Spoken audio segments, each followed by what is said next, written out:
one. Hello. I think I can hide this. So I just recorded this lecture, and then I realized my microphone wasn't on.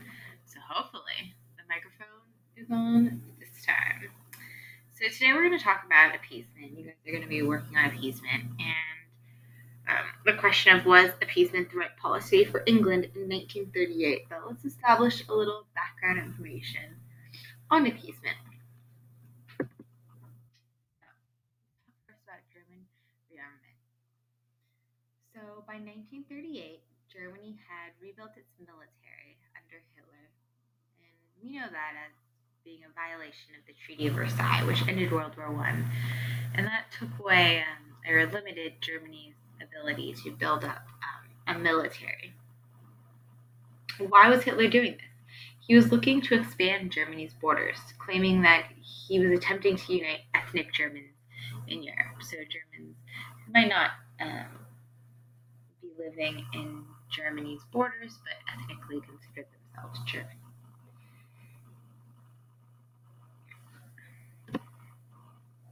Very smooth transition. All right, so between 1936 and 1938, so a little background to that previous slide, Germany remilitarized the Rhineland. Ooh, I have a fancy little laser pointer. The Rhineland, which is right here between Germany and France. Germany annexed Austria, so took over Austria.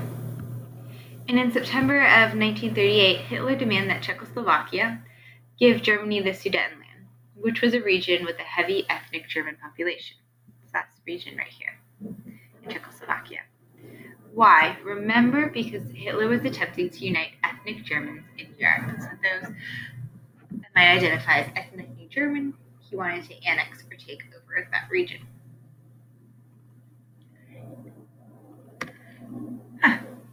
This is going to lead to the Munich Agreement, when the British Prime Minister, Neville Chamberlain, goes to Munich to meet with Hitler to question him and try to get him to stop on his aggression in Europe. So the British government took the main role in negotiating with Germany, and they met to find a compromise over the Sudetenland. So in Munich, in September of 1938, it was decided that Germany would receive the Sudetenland, and in return, they would have to promise not to take any further land for Czechoslovakia.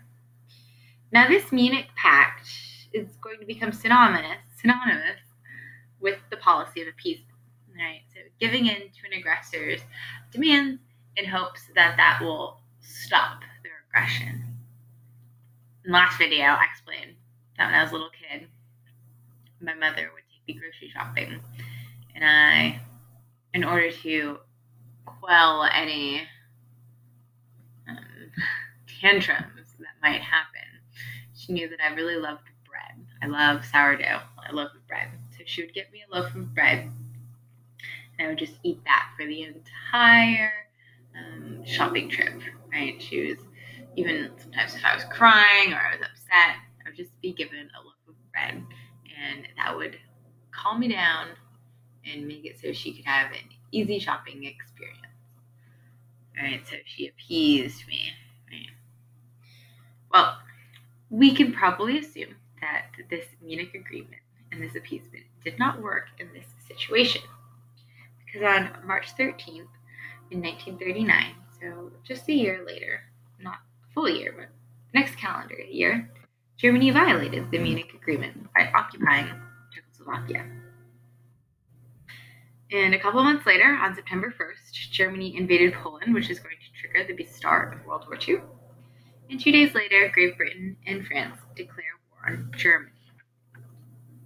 So what we're going to look at today is Chamberlain's policy, so England's policy. And Chamberlain's policy of appeasement was controversial at that time and has been debated by historians and policymakers ever since. Our job today is to examine a variety of documents and evaluate different perspectives on appeasement.